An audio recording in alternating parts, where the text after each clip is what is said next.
Alors, Monsieur le Premier ministre, l'intégration économique en Afrique de l'Est rencontre actuellement des difficultés. La CEDEAO compte actuellement 12 pays, après donc le retrait des pays de l'AES. Comment est-ce que justement vous avez vécu ou vous vivez en tout cas cette rupture entre la CEDEAO et l'AES?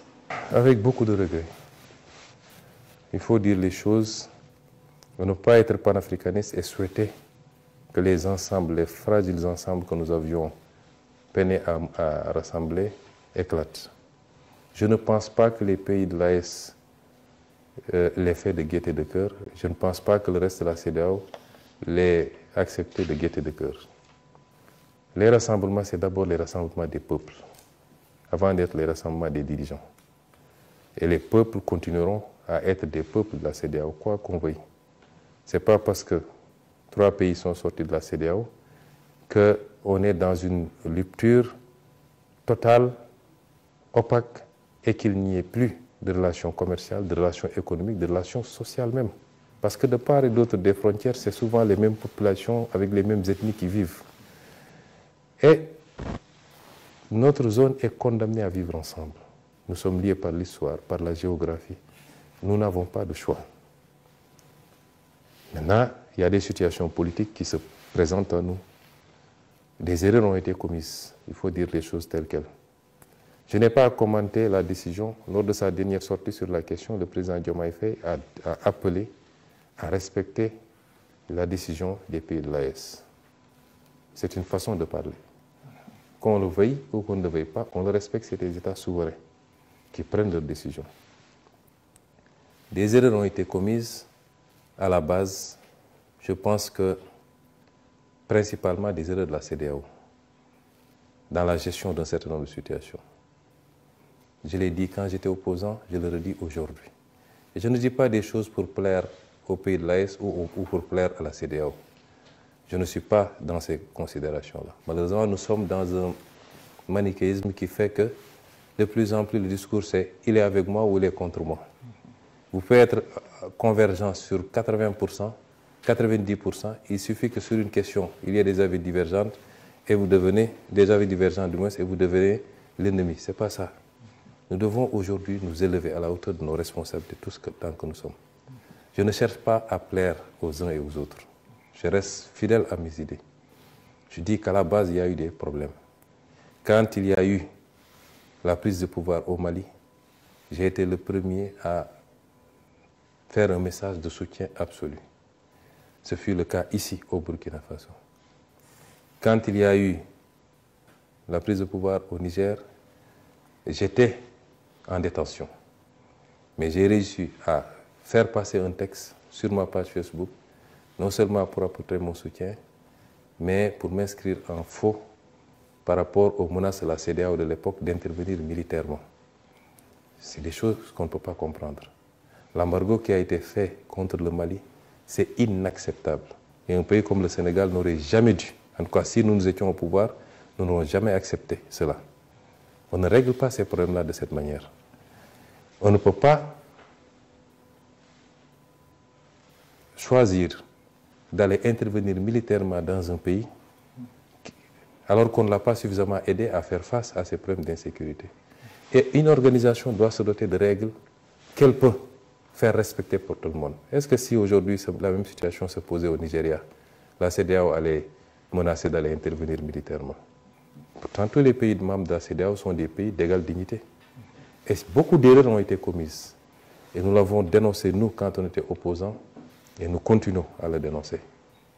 Mais malgré tout, les problèmes familiaux se règlent en famille. Des gens ont eu des problèmes beaucoup plus profonds. Des gens se sont menés des guerres qui sont devenues des guerres mondiales, avec des dizaines de millions de morts. Et aujourd'hui, ils sont dans les espaces intégrés pour faire face au reste du monde. Et c'est nous, dans ce sens-là, que nous avions dit que notre souhait, c'est que l'espace n'éclate pas. Parce que même si ça a éclaté, nous continuerons à travailler ensemble. Prenez le cas du Burkina et du Sénégal. Nous avons 20 accords de coopération signés et ratifiés. Il y a 23 autres qui sont en cours de discussion. Vous pensez que c'est parce que le Burkina n'est plus dans la CEDEAO que ça va arrêter? Non. Nous allons continuer et même peut-être accroître la coopération. Les espaces sont des espaces politiques, des cadres politiques.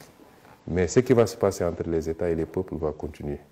Et nous espérons, en respectant les choix des uns et des autres, et j'espère que la CEDEAO va en tirer toutes les conséquences pour que, dans le traitement à la base, je disais tout le temps, on ne peut pas ignorer les causes réelles d'une maladie pour vouloir se pencher sur les symptômes. S'il y a coup d'État, qu'est-ce qui a amené les coups d'État? Et pourquoi, quand les gens font des tripotages constitutionnels, la CEDEAO ne parle pas? Quand des gens briment des opposants, la CEDEAO ne parle pas? Jusqu'à ce que certaines situations arrivent, on sort des communiqués, on fait des embargos et on menace d'intervenir militairement. C'est ces erreurs qui nous ont conduit à ça. Et j'espère que la CEDEAO en tirera toutes les leçons et surtout aura l'ouverture qu'il faut pour traiter tous les États de manière égale.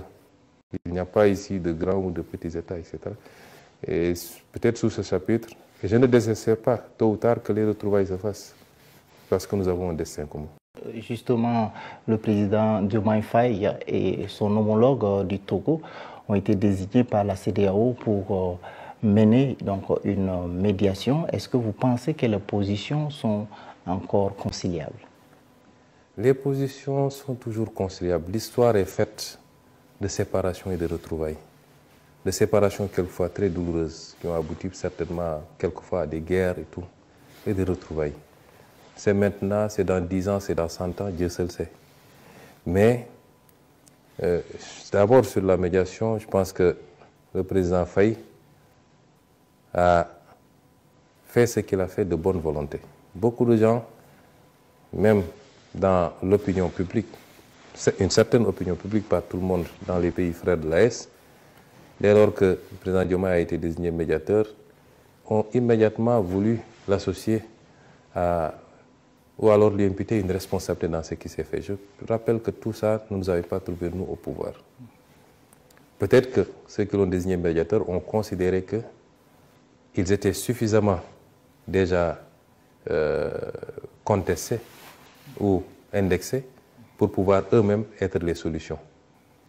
Et c'est pourquoi ils ont considéré que le Sénégal, qui venait d'accéder au pouvoir avec une certaine vigilité, pouvait peut-être réussir là où ils ont réussi. Mais ce n'est absolument pas un positionnement du Sénégal contre X ou pour Y. Le Sénégal n'est pas dans ces jeux-là. Et il l'a fait avec toute la bonne volonté du monde. Tout le respect dû à tout le monde. Parce que c'est ça l'identité aussi diplomatique du Sénégal. Mais dès lors qu'il a dit qu'il faut respecter la volonté et les choix du pays de l'AES, nous devons tous en tirer des conséquences que peut-être qu'il considère qu'il a fait ce qu'il pouvait. Certainement il a déjà rendu compte à ses pairs de la CEDEAO, mais ce n'est pas pour autant la fin de l'histoire, comme je dis. Les relations bilatérales vont continuer et certainement le temps nous édifiera sur ce qui sera fait. Mais même si c'est maintenu, je dis que à la limite, ce n'est pas le plus important. Je vous donne un exemple. Si les pays de l'AES sortent de la CEDEAO, théoriquement, qu'est-ce qui manque? Ils ne sont plus dans le marché commun et ils ne partagent plus un certain nombre d'avantages communs en termes de facilité de circulation, en termes de documents de voyage, etc., etc. Mais fondamentalement, la ZLECAf, que nous avons tous ratifiée, offre exactement les mêmes avantages dans l'espace africain, beaucoup plus large.